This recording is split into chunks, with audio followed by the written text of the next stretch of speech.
तीन जादुई Coca Cola की बोतल। सलावत गांव में धनीराम और मोहन नाम के दो पिता पुत्र रहते थे। वो बहुत ही गरीब थे। जंगल में लकड़ियां काट कर अपना खर्चा चलाते थे।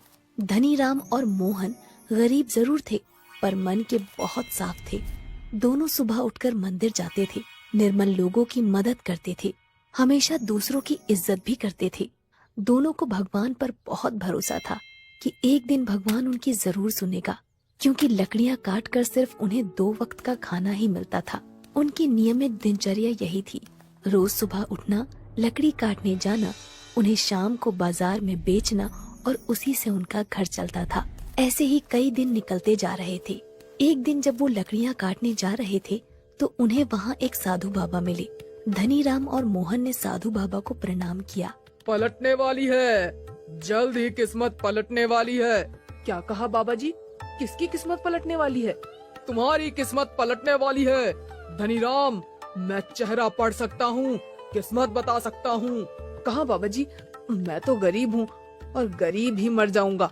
मेरी किस्मत में धन कहाँ? मेरी जिंदगी तो लकड़ियाँ काटने में ही गुजर जाएगी। तुम फिक्र मत करो धनीराम, ईश्वर तुम्हारी जल्द ही सुनेगा। देखना, एक दिन यही लकड़ियाँ तुम्हारा भाग्य खोल देंगी। बस इस बात का ध्यान रखना, जो भी तुम्हें मिले उसमें संतुष्ट रहना, ज्यादा की लालसा मत करना। जी बाबा जी। धनीराम और मोहन बाबा जी के सामने हाथ जोड़कर आगे निकल जाते हैं। तभी एक दिन मोहन जंगल में लकड़ियां काट रहा था और लकड़ियां काटते वक्त उसे 3 कोका कोला की बोतल मिली। उसने तुरंत धनीराम से कहा, पिताजी, पिताजी देखिए मुझे क्या मिला। धनीराम उन बोतलों को देखता है और कहता है, अरे ये तो 3 कोका कोला की बोतलें हैं। आओ पिताजी जरा आराम करें और इन कोका कोला की बोतलों से अपनी प्यास बुझाते हैं। पर जैसे ही मोहन पहली कोका कोला की बोतल खोलता है तो एक बोतल से बहुत सारी कोका कोला की बोतलें निकलना शुरू हो जाती हैं और वो ये देखकर घबरा जाता है और वो झट से ढक्कन को बंद कर देता है। फिर वो दूसरी कोका कोला की बोतल का ढक्कन खोलता है और उसमें से चिप्स के पैकेट और नमकीन निकलना शुरू हो जाते हैं। वो इसको भी तुरंत बंद कर देता है। इसके बाद वो तीसरी कोका कोला की बोतल खोलता है और तीसरी कोका कोला की बोतल में हैरान करने वाली बात ये थी कि इसमें सोने के सिक्के निकल रहे थे और वो इस बोतल को भी तुरंत बंद कर देता है। इसके बाद उन तीनों बोतलों से एक जादुई शक्ति निकलती है और एक परी के रूप में प्रकट होती है।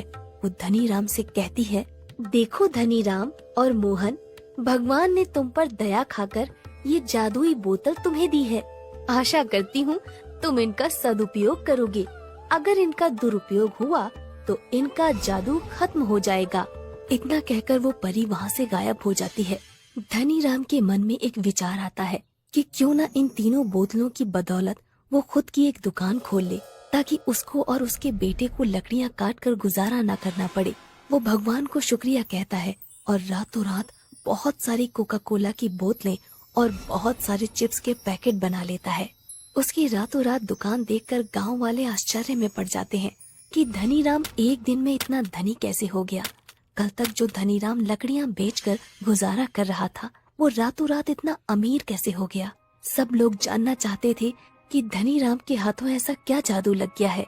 आसपास के गांव में उसके नाम की चर्चा होने लगी। उसकी दुकान भी अब अच्छी खासी चलने लगी थी। धनीराम सिर्फ दिन में एक बार बोतलों को खोलता, फिर जितनी भी कोका कोला की बोतलें और चिप्स निकालता वो उन्हें दुकान पर बेचता और सोने के सिक्कों को एक अलमारी में रखता। पर उसका बेटा मोहन चाहता था, जब हमारे पास जादू की बोतलें हैं तो क्यों ना हम जल्दी ही अमीर बन जाएं। हमने अपनी आधी जिंदगी लकड़ियाँ काटी है, तो क्या अभी आधी जिंदगी ये बोतलें बेचने में गुजार देंगे क्या? क्यों ना हम बहुत सारी कोका कोला की बोतल बनाएं और बहुत ज्यादा नमकीन बनाएं और ज्यादा से ज्यादा सोने के सिक्के बनाएं।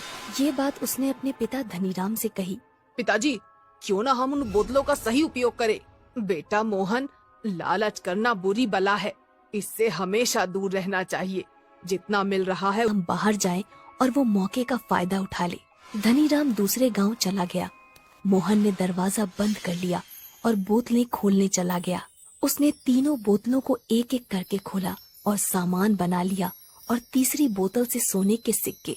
इसके बाद उसने तीसरी बार उन बोतलों को खोला और इस बार भी उसने सामान और सोने के सिक्के बना लिए। मोहन ये सब देखकर बहुत खुश हुआ और मन ही मन कहने लगा, पिताजी खामखा परेशान हो रहे थे।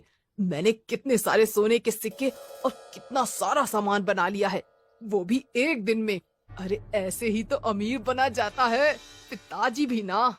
मोहन का लालच बढ़ता जा रहा था और वो चौथी बार उन बोतलों को खोलता है, पर इस बार उन बोतलों से कुछ भी नहीं निकला और जो उनमें से कोका कोला की बोतलें और चिप्स निकलते थे और साथ ही साथ सोने के सिक्के जो निकला करते थे वो भी अब गायब हो चुके थे।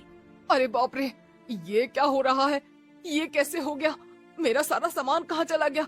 मेरे सोने के सिक्के वापस कहाँ चले गए? हे भगवान, ये क्या हो गया? अब हम क्या करेंगे? ऐसा कहकर मोहन रोने लगता है। इतने में धनीराम वापस आ जाता है और उसको सारा वाकया पता चल जाता है। धनीराम और मोहन दोनों माथा पकड़कर बैठ जाते हैं और रोने लगते हैं। धनीराम मोहन से कहता है, मोहन, मैं कहता था ना लालच बुरी बला है, पर तुमको तो ये बात कहाँ समझ में आने वाली थी। अब देख लिया इसका परिणाम। अब कल से वापस मजदूरी करने चलना। इसीलिए बड़े बुजुर्ग कह गए हैं कि लालच का फल हमेशा बुरा होता है। दोनों वापस अगले दिन से लकड़ियां काटना शुरू कर देते हैं और इस तरह से लालच उन दोनों को जहां से उन्होंने शुरू किया था वहीं पर लाकर वापस खड़ा कर देता है।